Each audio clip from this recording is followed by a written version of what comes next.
Hey everyone, good morning and welcome to our LakePoint Junior High online family experience. My name is Pastor Ethan, and I'm so excited that you are participating online today with your family. I think it's safe to say that the fall season is here. It's not as hot as it was a couple weeks ago. The tomatoes are coming off the fields, and we're all navigating a challenging start to school. Also, I saw an entire wagon full of pumpkins for sale on the side of the road just yesterday. So that means we are definitely in the fall season. Now, let me tell you what you can expect for today's family experience. You're about to experience some fall-themed family competition, and we're going to start a brand new teaching series that I think you're going to love. And like every week, we're going to end today with some family discussion. Now, before we get into all of that amazingness, I would love if you would take the next 60 seconds to fill out our online connection card. You can find it right on the main page of the LakePoint app. And what I love about the connection card is it serves as LakePoint's guest book. And so whether you're watching for the first time today or you've been with us from the beginning, we would love for you to sign our guest book this morning. It's also a great way for us to stay connected, and it provides you with an opportunity to sign up and see our current and upcoming campaigns and initiatives here at the church. So let's take the next 60 seconds and fill out the form together. In 3, 2, 1.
Thank you for taking the time to fill out the connection card and signing our guest book. Now, let me ask you a question as we dive in today. How many of you like pumpkin spiced things? I'm assuming we have a lot of mixed answers. For myself, I don't mind, one pumpkin spice latte once a year. Just to remind myself that pumpkin spice things are overrated. Maybe you agree with me, and maybe you just turned your device off because you're so upset. But regardless of how you feel about pumpkin spiced everything of fall, we are going to have some friendly competition that involves things that have or have not been pumpkin spiced.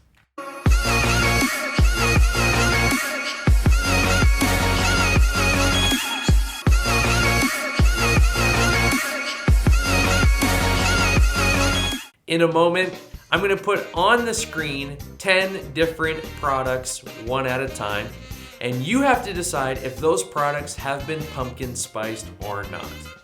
Each correct answer gets you 100 points. A wrong answer gets you no points.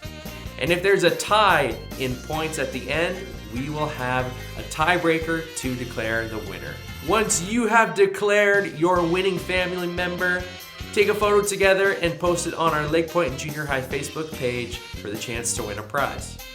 All right, let's see who in your family is the pumpkin spice king or queen.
All right, congrats to our pumpkin spice winners.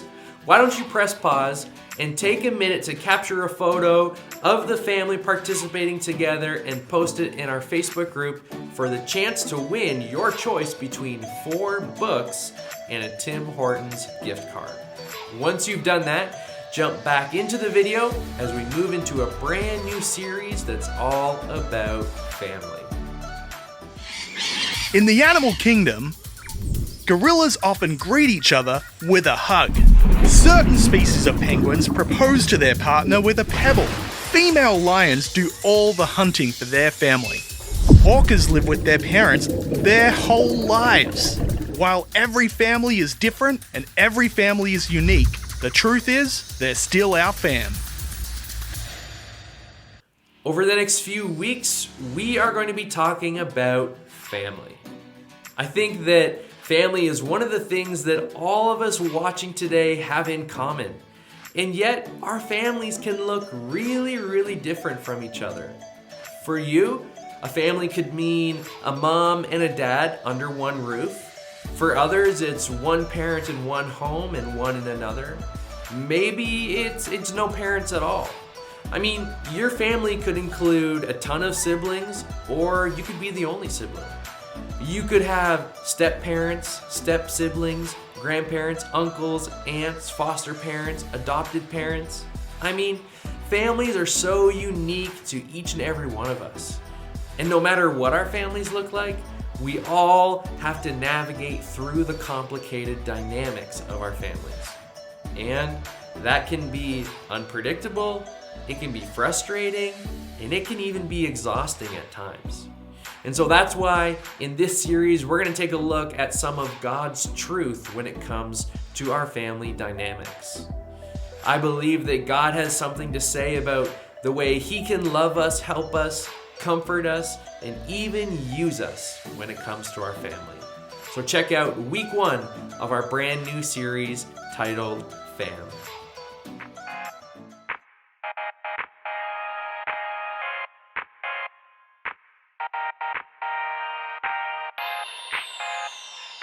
Okay, so I'm trying to find you guys a photo of me in middle school. Apparently it's more difficult. I've wiped them off the internet, but good for you, lucky you, I found one. Okay, this is me in middle school. Apparently the only photo I have is where I've cut out half of my family, but the most important part is I'm still here. So I want to introduce you though, because I cut them out of this photo, I want to introduce you to the rest of my family. And apparently we just take photos at weddings. I don't know why. I don't know why we can't just say, hey, let's take a family photo. No. Somebody has to get married. Don't care who, maybe an aunt, maybe an uncle, maybe a cousin. Family photos only at weddings. See, my entire family. Oh, don't you guys look great? It's because you're at a wedding, everybody's dressed up. This is not how we normally look. Really, it's usually kind of more of a mess, but I'll tell you more. So I don't know what your family's like. My family, I think, is hilarious. And I'll tell you, there's one thing that I remember from when I was in middle school. I remember when my dad used to pick me up from youth group. And my dad, one year for Christmas, got a harmonica. You might know what a harmonica is. I don't know. It's the musical instrument where you go, insert sound clip of harmonica here. Anyway, so it's a harmonica. You might know what that is, maybe you don't. But it's this musical instrument, you can like just walk around and play it. It's pretty easy. But I would be at youth group and things would be wrapping up. I'm having fun, hanging with my friends, and then slowly throughout the halls, you start to hear a noise. What's that? It's the sound of a harmonica. Looks like my dad's here to pick me up. And my friends would go, hey Tyler, I think your dad's here. And I would go, yeah, I hear a harmonica. And that's how I knew that my dad was coming to pick me up from youth group. There would just be a harmonica in the hallway as if that was like a totally normal thing. Now, that might annoy some of you, but I thought it was the funniest thing. I love it. Now, I'm betting you probably have some stories about family too. And I've been wondering what that looks like for the rest of my friends too. So I kind of asked around. So one of my family traditions is that my sisters and I are all named Jean. And I'm Korean, and so we have there's a particular naming pattern that all the kids get. My name is actually Jean Sun. My younger sister's name is Jean Young, and my older sister's name is Jean Na. But whenever anyone would call our home phone, and my mom would pick up and they'd be like, oh, can I talk to Jean? And my mom would say, well, which Jean do you want to talk to? And they would be on the other end like, Jean, like what other Jean is there? And 99% of the time, the person on the other end would just hang up because they're just so confused. So, yeah. Okay, so we use aunt and uncle nicknames like a lot of families do, and somehow my name is Stuart, and I ended up with the uncle nickname Tutu. Who wants to have an uncle nickname that's Tutu? That is a dancing thing. But anyway, that's who I am. To all my nieces and nephews, I am Tutu.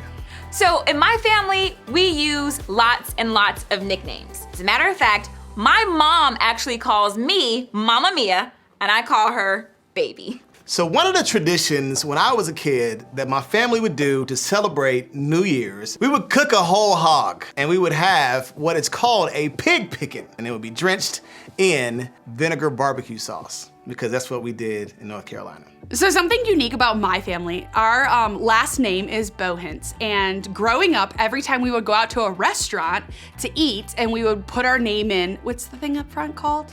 The host! For some reason, and I don't know why this started or where, but we would always go by the name Green, which all of us in the family knew, but whenever somebody was joining our family for dinner and they'd be like, Green, party of 6, and we would all stand up, our friends or whoever was joining us for dinner would kind of look at us like, I thought your last name was Bohens. But I guess it was because it was like hard to pronounce or something. See, I'm not the only one. And I bet that's true of you too. And that's kind of the thing about your fam, or, fam is short for family. It's how the cool kids say family. But that's like the thing about your fam. They can make you crazy, they can embarrass you, but they can also be the ones cheering the loudest in the stands. They can get on your nerves, they can be some of the strangest people you know, and you can still love them, you can still love being around them. They can be some of the most encouraging, loving, and supportive people in your life. Now, here's the thing. I know not everyone likes being around their fam. And that's because family can be stressful, unpredictable, even exhausting at times. Fighting, health issues, divorce, lying, rules, all these things and more can kind of make family a lot more complicated. Now, add faith to that equation. Believe it or not, faith, what each of you believes or doesn't believe, can make things even more complicated with your fam. Whether you've been a Christian for a long time or this Jesus thing is really new to you, here's what I would want you to know. Faith can create tension in your family. Maybe you already know this is true because your faith is really important to you. What you believe influences the way you live, and the way you live impacts your family. And that's complicated because you have a parent or a step-parent or a sibling who doesn't see faith the same way you do. Basically, they aren't Christians and you are. Or maybe they are Christians, but they give you a hard time for taking it so seriously. And honestly, you're not sure if you're even supposed to talk about any of this faith stuff with them at all. They might believe something totally different than you, and that feels strange. It feels like you're on two different pages. Or maybe for you, faith impacts your fam in a different way. Because in your home, it's your mom or foster parent or grandparent who's really into this Jesus stuff. They love reading their Bible, they love going to church, and they think you should love it too. And if you're honest, you aren't all that interested. In fact, maybe you're here because somebody in your family made you come. Maybe they forced you to come to church because they want you to believe what they believe. Or maybe they send you to church as punishment for something you did that they think a little faith could fix. Now, if that's you, faith is certainly making things in your family a lot more complicated. Or maybe, here's another one, you aren't really sure about how your family and faith mix. Maybe you've always said you believed because your parents told you to. But as you get older, you're not so sure what you really think. But still, you're told to honor your parents. But the truth is, you don't always get a lot of choice in the matter, do you? So you keep going through the motions, but inside, you're kind of struggling. And because you can't talk to your family about it, it's making some things at home feel a little bit different. Do you see what I mean? Like, in one way or another, faith can create tension in our families, which is confusing because we're also told that faith is somehow supposed to make things better in our fam. But that doesn't always seem true, does it? So the question is, if faith can create tension in our families, how do we make sure faith is actually helping to make our families better? Pause, stop, break, good news. I think I might have an answer to that question. Technically, it's not my answer to that question. It's actually something Jesus said. And a guy named John, one of Jesus' closest friends and followers, wrote it down so that we could learn from it today. Now, before I tell you exactly what Jesus said that John wrote down, let me explain a little bit about what was happening before he said it. So just before Jesus was going to be arrested and eventually killed on the cross, he called his close friends and followers together for a meal. Now, even though Jesus warned them that he was gonna die, they didn't really understand. It didn't click with them that this was going to be the last meal they shared together as a fam. To them, they were just doing what they always did as a family. They were like kicking back, someone's making pizza, someone's talking about how their day was. I don't know, they were talking, having a good time, sharing a meal, talking about life. But because Jesus knew the way things were about to go down, he wanted to share a few really important words with his closest people. So at that dinner, he dropped this important truth to his fam. And not like literally his family, but his close people. You know what I mean. So he said, "By this, everyone will know that you are my disciples if you love one another." Now, this word disciples here, it just means that you follow Jesus. Jesus was saying that people will know we follow him and believe in him by the way we love each other. Jesus knew that difficult times were coming. He knew that this wasn't just a fun meal and that things were gonna get harder, that his friends would get scared, persecuted, and even tempted to turn their back on him. Yet when it all came down to it, Jesus took this one last opportunity to remind them that loving each other was the most important thing they could do. Loving each other was the way they could show the world that they believed in him. Loving each other was the way their faith could make an impact. I think that the same can be true of our families. If we want faith to do more than create tension in our family, if we want it to actually impact our families for the better, then it's not about winning them to our side. It's not about convincing each other to believe the same thing or arguing about what's true or right. It's just about love. Because loving your family is how your faith can make an impact. Now, this isn't easy. Let me be clear, this isn't easy. Loving your family the way Jesus asks can be so difficult, really difficult. In fact, some days, it might be the hardest thing you're called to do, but I think Jesus knew that. I think that's why he didn't leave us to figure out how to do it on our own. So a few years later, God led a guy named Paul to write a bunch of letters to churches to instruct and encourage them in their faith. They were living after Jesus' death and resurrection, and honestly, most of them were a lot like me and probably a lot like you. They were people just trying to figure out how this whole faith thing impacts the different parts of their lives. And in one of the letters, Paul laid out for them and us exactly what this looks like to love others. He said this: "Love is patient, love is kind. It does not envy, it does not boast, it is not proud. It does not dishonor others, it is not self-seeking, it is not easily angered, it keeps no record of wrongs. Love does not delight in evil, but rejoices with the truth. It always protects, always trusts, always hopes, always perseveres." When Jesus calls us to love one another, this is what he's actually asking us to do. To be patient, kind, humble, respectful, and selfless. To not get upset easily or hold grudges.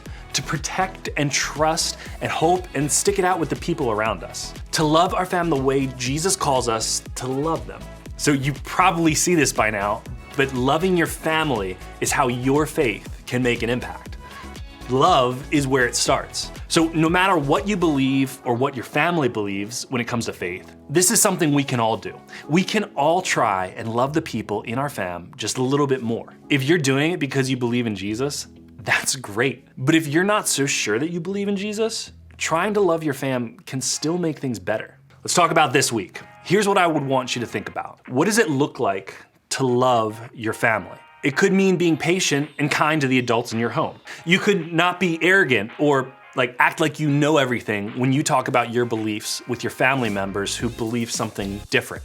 To not be jealous of what your siblings have. To not be rude to your mom. Not to be hot-tempered or quick to react with your stepdad. Whatever it is, give it a try this week.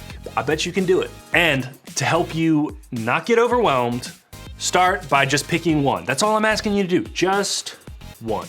Pick one of the ways that you can show love that Paul listed out in that letter that we just read. Start there. Just focus on that one. Maybe for me, I probably need some patience. I need to try that this week. But try it, and you will see that love is how our faith makes our family better. Because honestly, love is what changes people. Love is what faith is all about. Even if it doesn't change them, it can change you. I know. That's a big thought. All right. If you remember nothing about everything I've just said between harmonica, family photos, all that, remember this. Loving your family is how your faith can make an impact. We're gonna continue this conversation in groups. Actually, in a lot of ways, groups are sort of like your fam here at church. A safe place for you to open up, ask questions, and share some of what you're going through with people who love you and want what's best for your life. So, as we head to groups, I want you to think about this question. What's one way, just one way, I can show my family love this week?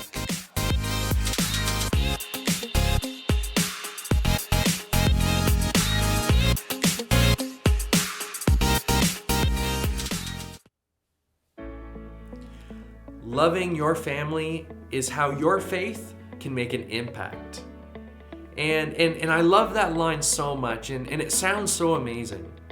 But the reality is, as soon as this video is over, and maybe a family member starts to annoy you, the last thing you're gonna be thinking about is, I just really need to love them.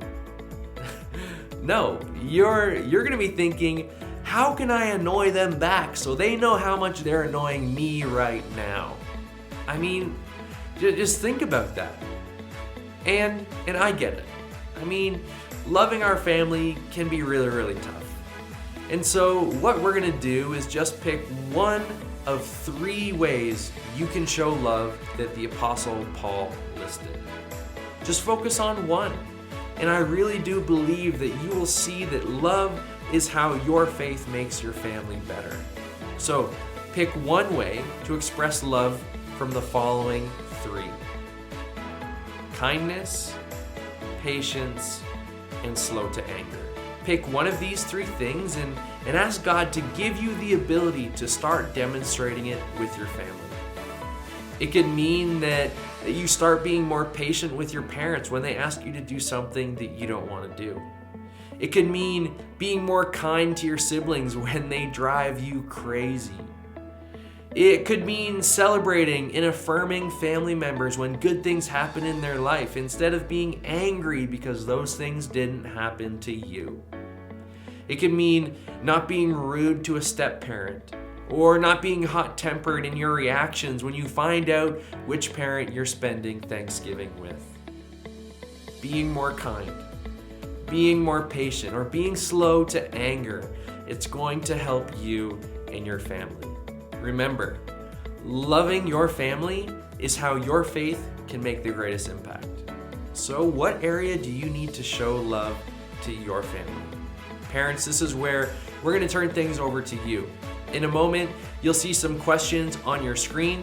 So grab the remote, press pause for as long as you need to create meaningful discussion around these questions. Remember that these questions are just a guide, so feel free to rephrase them in any way that engages your student best. And after you've had a meaningful discussion, jump back, press play, and join me for some closing thoughts.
Thanks for a great week at junior high, everyone. Remember to post in our junior high Facebook group your photo of your family participating today for the chance to win a prize. Just head to Facebook, search LakePoint Junior High, and request to join the group. If you aren't on Facebook, you can just email me your photos to ethan@lakepoint.church, and I'll make sure you get added into the draw. Now, to close our time this morning, take the next 2 minutes to pray together as a family, and then head to the LakePoint app to access our weekday devotionals that go along with our series. And you can find those devotionals in the Family Resources section. Have a wonderful week, friends. We'll see you next time at LakePoint Junior High Online.